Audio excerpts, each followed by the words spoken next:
Nightmares Unlimited, and I'm here with Mark Phillips. Mark Phillips. What is it that you guys create and make? As I can see some of the spheres from Phantasm and... Well, our logo is Hardcore Props for hardcore fans. We specialize on making the coolest replicas possible. Awesome. How did you guys come up with this? Well, a few years back, about 16 years ago, I started in the haunted attraction business, and I opened my own, and I wanted a real Freddy glove. And I didn't like what was available, so I was like, you know what? I'll try and make my own. It was not great in any stretch of imagination. It was not good. But it gave me the knowledge to move forward and say, you know what? This is kind of fun. I want to try and do more of this. Awesome. Now, one of the more interesting items that you guys have here is a Zydrate gun, which I think is the first time I've ever seen a Zydrate gun at a prop house. So how long did it take you guys to make one of those? Actually, the Zydrate gun is her baby, so I would like to turn it over to my assistant, Julie. That's funny, you're a nice guy. Actually, it was his idea to try the Zydrate gun. And I just went and did some research like he's always taught me, and that's what we came up with. Awesome. Now, she designed it from the ground up, and basically what I did is I did some wiring on it. So, thank you. So, when you pull the trigger, it lights up, as you can see. And you release the trigger, and it powers down. And you open this chamber here, and you can replace the batteries in it. You fold this out, you replace the batteries, you screw the chamber back on, and we're huge fans of Repo, the generic guy. Who isn't? Yeah. You know, who's seen it. But, a lot of people came up, asked us if we could do it, and we're like, yeah, we can do it. Awesome. Now, did we know how? No. We had to figure it out. But now, if people would like to get in touch with you, what's the best way to do it? Or are you guys convention only, or do you have a website? Okay. Can you focus on that? I can. This is the best way to get a hold of me. Okay. My name's Mark Phillips. They call me the Blacksmith of Horror. I did not nickname myself that. But rain0018@gmail.com is a good way to get a hold of me, or get a hold of us through our Facebook at facebook.com/Nightmares Unlimited. All right, thank you.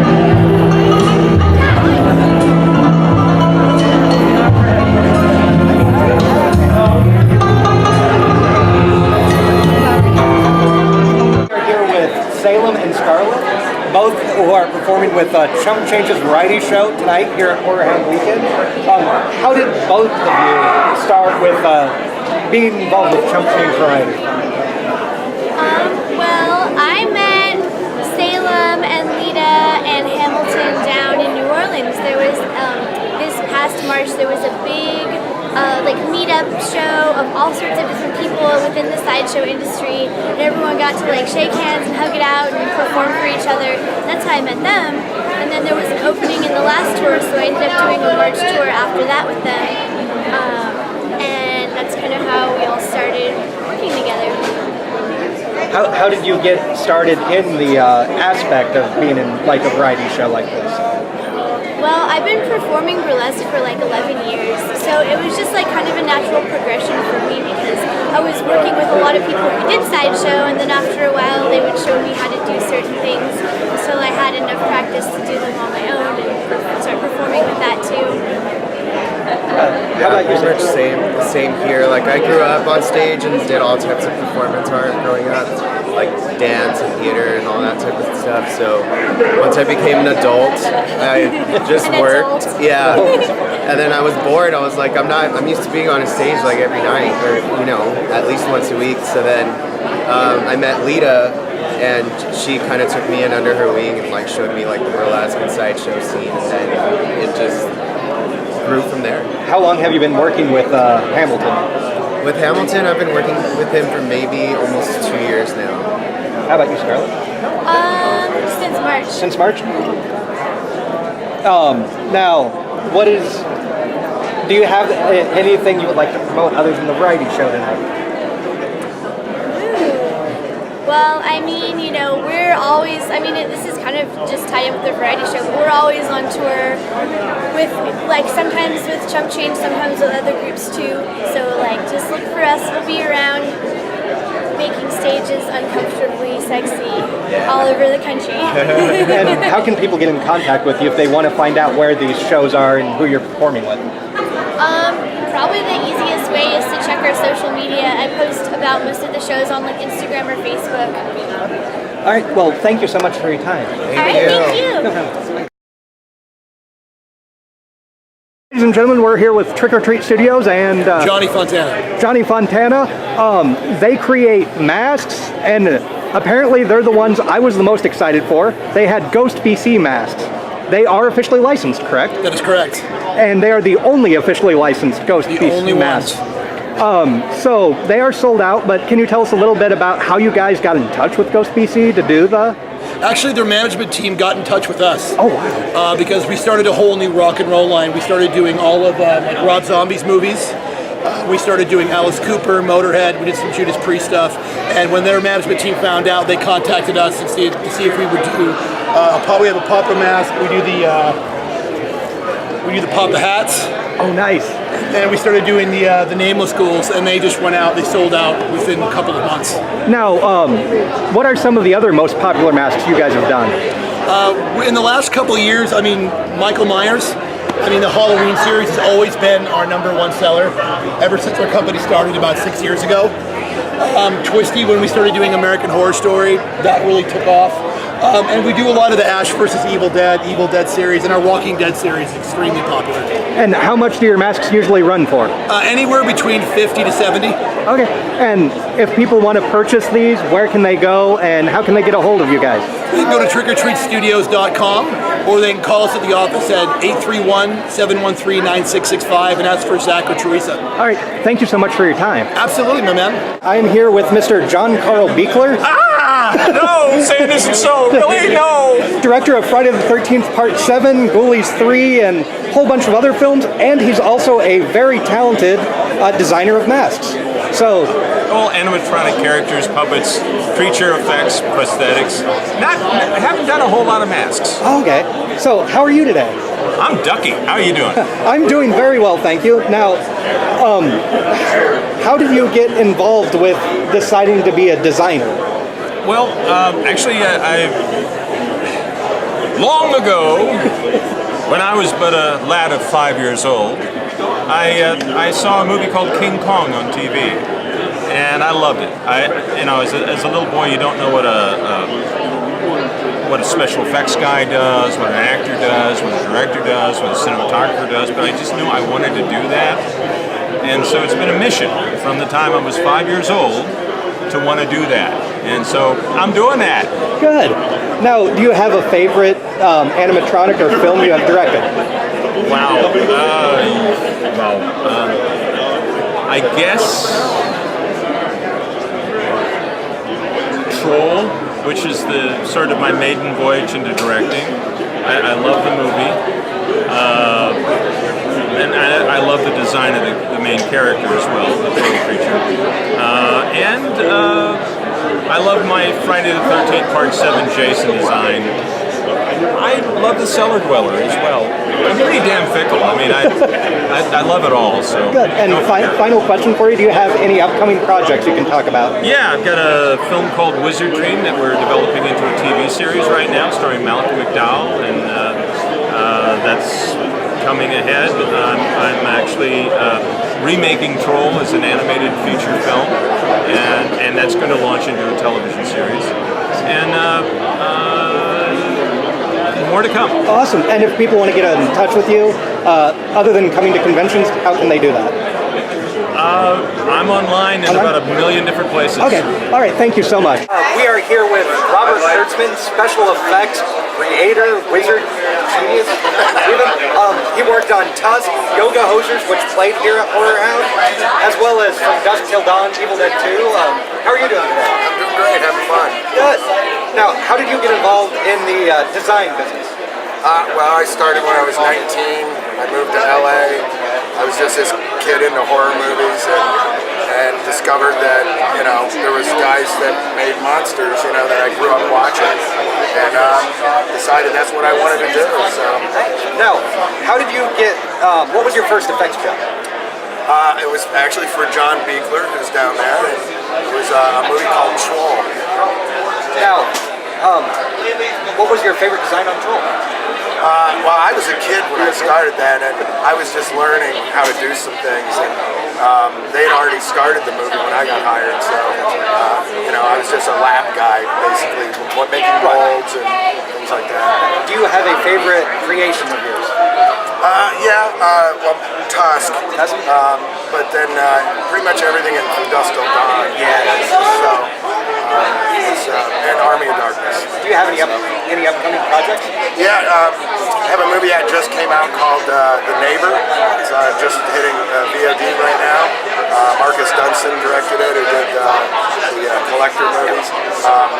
And then I have The Bye Bye Man coming out at Christmas in theaters, and that's Doug Jones plays the Bye Bye Man. And it's a creepy little movie, and hopefully a soon-to-be iconic horror character. Now, if people want to get a hold of you, find out what conventions you're appearing at next, or where to find you, where's the best way to do that? Best thing is just keep an eye out on my Facebook page. But if they want to, they can go to creaturecore.net and the corps.net and check out everything on there too. Thank you so much. Ladies and gentlemen, I am here at Horrorhound with Linnea Quigley, one of the best-known scream queens around, star of Return of the Living Dead and Caesar and Otto's Deadly Xmas, as well as several other movies. So how are you doing today? I'm doing really good, very good. That's good. Now, how did you get started in acting? I started with modeling, then I got into extra work, then I started getting little lines in movies, and then I got the acting bug. Okay.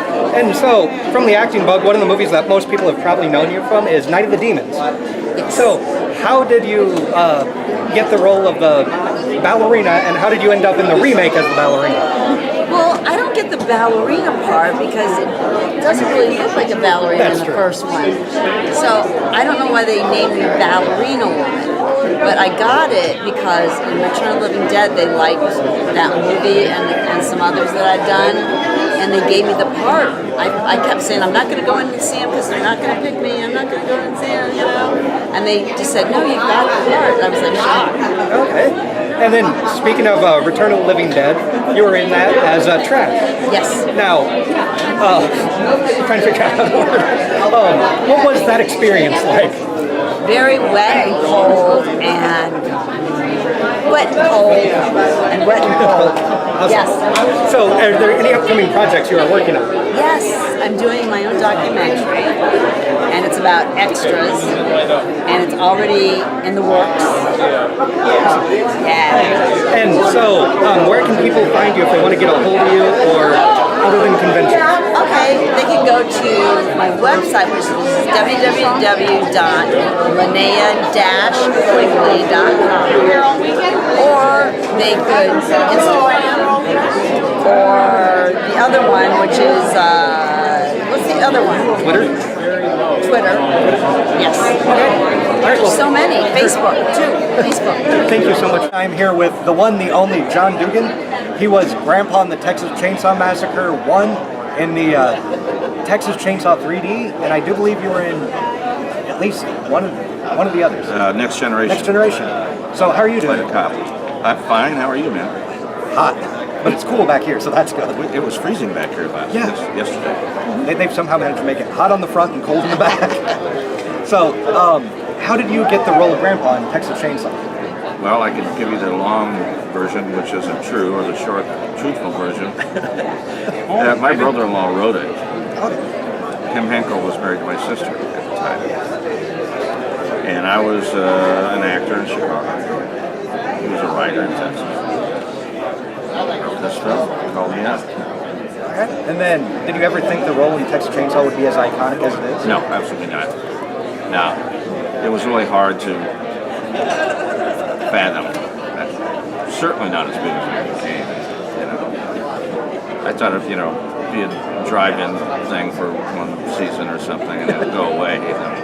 And did you think you would be called back to do 2 more Texas Chainsaw movies? I was hoping to be in every sequel once it became a thing, such a thing. but I was never asked. They got something completely different to do, Grandpa, in the second one. And then the other ones didn't really have a live Grandpa in them, I don't think. Of course, I never saw them. I've only seen the first two in 3D because I'm in that. And I never saw the fourth one, and that's and I'm in it. The one I just said before, Next Generation. with Matthew McConaughey. Yeah, I have a scene with Renee Zellweger, and I've never seen the film. Huh. I didn't give me one. I wouldn't go buy it. Yes.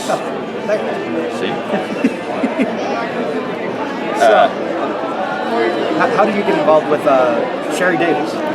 Friend of I met her in Midland, or Odessa, Texas, last year at a convention. Oh, right.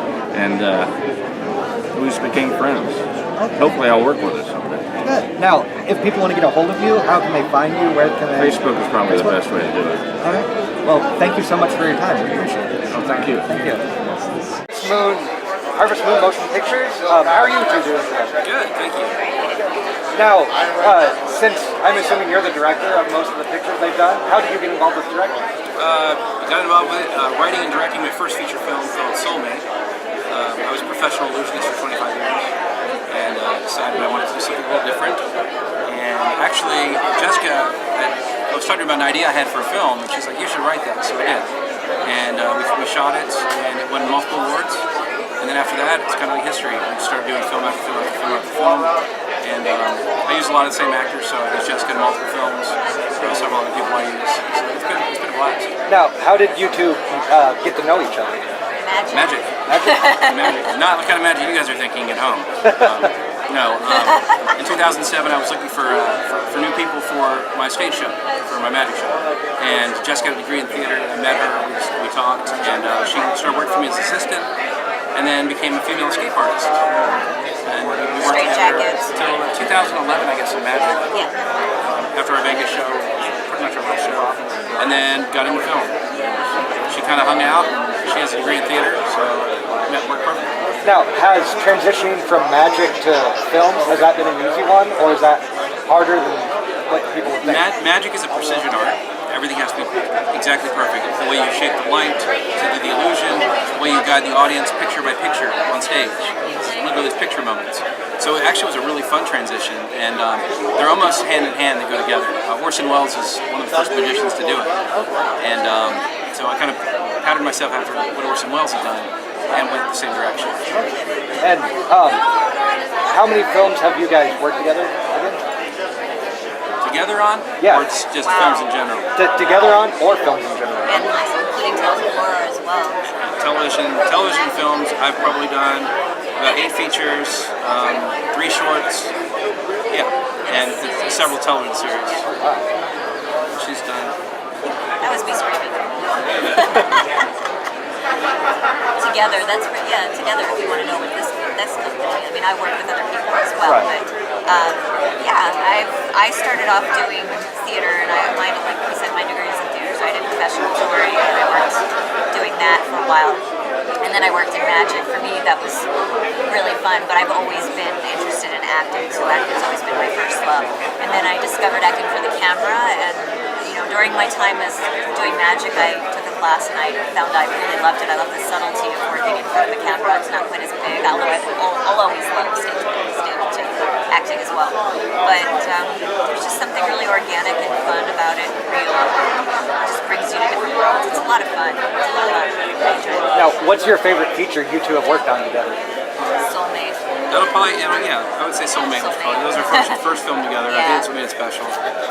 It's just really well written and well done. It is. You're really good. He's an incredible writer. Very cerebral. It's not your typical independent film. It's very well done. Very intelligently written. So it was about Jack the Ripper coming back, and I played a psychic that was psychically linked and connected to Jack the Ripper. But I do think, however, that's going to be pushed to the side when we do The Possessed. Okay. That's going to be my next favorite, I think. is going to rival it. Although The Haunted is going to be a lot of fun as well. Now, The Possessed films, you'll never look at Possession the same way again. now, if people want to get a hold of you or find some of your other movies or all that, how can they get a hold of you? Well, we have a Vimeo channel, Harvest Moon Motion Pictures under Vimeo. A lot of our films are on demand, so they can actually get them on demand there. That's the best way to find us. We're www.harvestmoonmotionpictures.com. My website is www.actressjessicafelice.com. Thank you so much for. We are here with Tom Atkins at Horrorhound Weekend. Tom, how's your weekend going so far? It's going swell. What's your name? My name's Jerry. Jerry. Nice to meet you. Nice Jared? Jerry. Jerry. Yes. Nice to meet Jerry. Yeah. Nice to meet all you folks out there on YouTube. Now, how did you get involved with Night of the Creeps, the reunion that is here today? Oh, I've been to numerous these shows, as you know, and this is probably my fourth horror hound here in Indianapolis, and I was invited along with the rest of the gang. This is the first time in history, in the 30 years since we made the movie, that all of us are in the same place at the same time. So it's been a great reunion. Weekend so far, no trouble, no danger. Nobody's ended up in Mexico or gotten arrested, so we're good. We're good. Now, do you have a favorite line from Night of the Creeps? Through me. And, hey girls, I got good news and I got bad news. Good news is your dates are here. What's the bad news? They're dead. And for the final question, would you like to work with Adrienne Barbeau, even though you have been in 3 films? I don't think you've ever shared a scene together. I have been in 4 films with Adrienne Barbeau, one of my dearest friends. I've known her forever, for a long time, longer than John, a long time. And we have never been on screen together in any of the 4 films. But maybe she has a movie in the production pipeline called Love Bites, based on her book that she wrote, and we may be doing that maybe in the fall, maybe next year, I'm not sure when. Thank you so much for your time. My pleasure. Ladies and gentlemen, I am here with Catherine Hicks, star of Child's Play, Seventh Heaven. How's your weekend going? It's been great. Do I look at the camera and talk? Yeah, you can, whichever. It's been really, really amazing. There's been a constant flow of people seeking signatures and saying hello. Everyone's so friendly. Indiana, love it. Indianapolis, and it's just been a really wonderful experience. Good. Now, how did you get the role of the mom in Child's Play? I auditioned. My agents put me up for it. I really loved it because it was a big role, lots of lines, lots of emotion. She virtually carries the picture, so I went after it. I worked real hard to get it, and I was honored to have Brad Dourif in it because we rehearsed in person pre-shooting in Chicago, and then of course Chris Sarandon.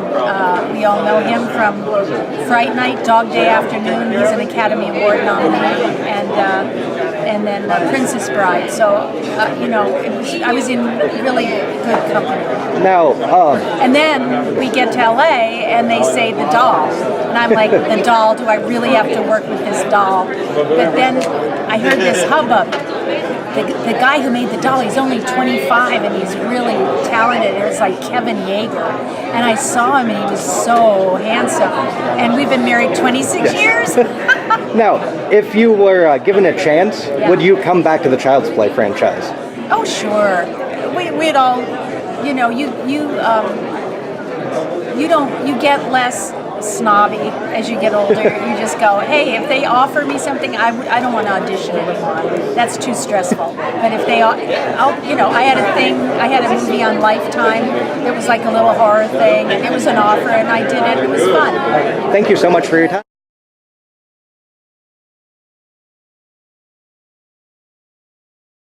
Hey everybody, we are here with James, the new old bassist of For the Wolf. So, how are you doing, James? I'm doing pretty well. Good. Now, how did you get started with the first time being the bassist for the Wolf? Well, the first time, man, it was a long time ago, it feels like now, but I mean, we were basically just me, Christy, and Kobe are kind of putting everything together-ish. Started off from there. It's kind of unfortunate actually having to leave whenever I did because they ended up moving away and everything, but it is great to be back with everything again. So. And what is your favorite song off the first album, The High Tapes? Oh, probably the one that we made that video of, the Sweet Dr. Medicine. Yeah, it's a really fun video to make, and it's just a really great song to play. So. And the final question I have for you, so is it 4 types of cheese or 4 different cheeses? See, that's the thing you gotta ask yourself when you get to that moment, and there are multiple layers of cheese. They'll try to trick you. Most pizza places, they will trick you. They don't put multiple or more cheese onto it. It's the same amount of cheese, it's just cut into 4 different types of cheese. It's messed up. It's not true 4 cheese. Gotta make you a real 4 cheese pizza someday. Thank you so much. Thank you. Hey everybody, we hope you enjoyed those interviews. We are doing one final thing from Horrorhound. This is it. This is the official Horrorhound IPA, and it is cherry flavored. I am not a beer drinker. I am. However, one cool feature about this that they told us was this gravestone. We didn't do it, but if you wiped off the moisture, you could get autographs on here and they would stay on there. So you could personalize your own trip to Horrorhound. That is so cool. And you could get, the gravestone would feature enough people if they signed small enough. So that's one of the cool items. But we are going to test this out. We are going to try it. So hope you enjoy it. And we have an Evil Dead 2 bottle opener fresh from Don't Eat the Gum. Fresh as in about 2 years ago. Kevin, Aaron, we'll interview you sometime. But first we're going to drink. We're going to drink, yes. All right, let's see if I can get this in one go. Hey, this actually works really wow. Oh, that's... Don't eat the gum. Thank you. I usually have to take 2 or 3 times to open a bottle. Nice. Keeping this going home with me. Yeah, it's got an IPA scent. Yeah. Alrighty. Sort of the bitter scent. But also, I can definitely smell the cherry and... Yeah. Ready? Okay. Yeah, I'm ready. Ready for this shenanigan? Yep. Okay. Fine. Cheers.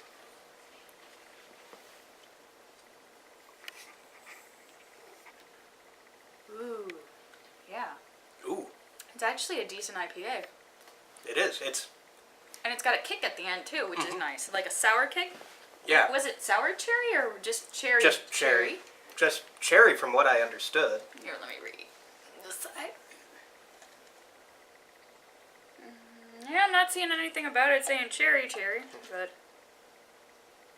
I can also tell that you're not a fan of beer because you don't know how to pour beer. Ta-da! There you go.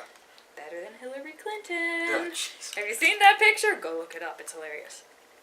This much foam. Yeah. But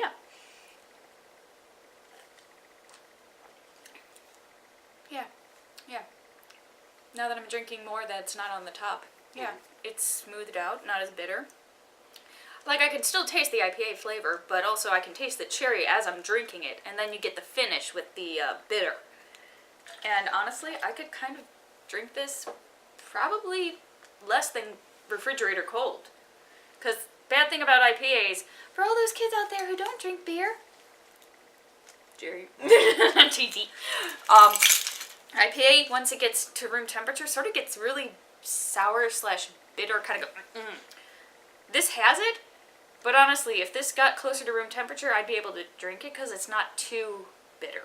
They balanced it right, you know, bitter plus sweet, and you get the bitter finish at the end, so, you know, it's not too bad. You did a good job, Horehound. That's awesome. And so people know, it was by Scarlet Lane Brewing Company.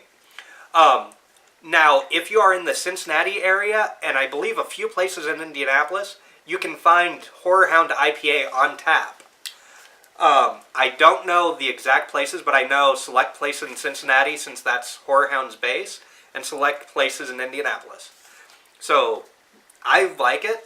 I hope you guys enjoyed our review of this. Hope you enjoyed our interviews, and we will see you for our Halloween episode. This ain't no place to kiss and hug. Go get a room if you want that stuff. I'm gonna show you how to love. You gotta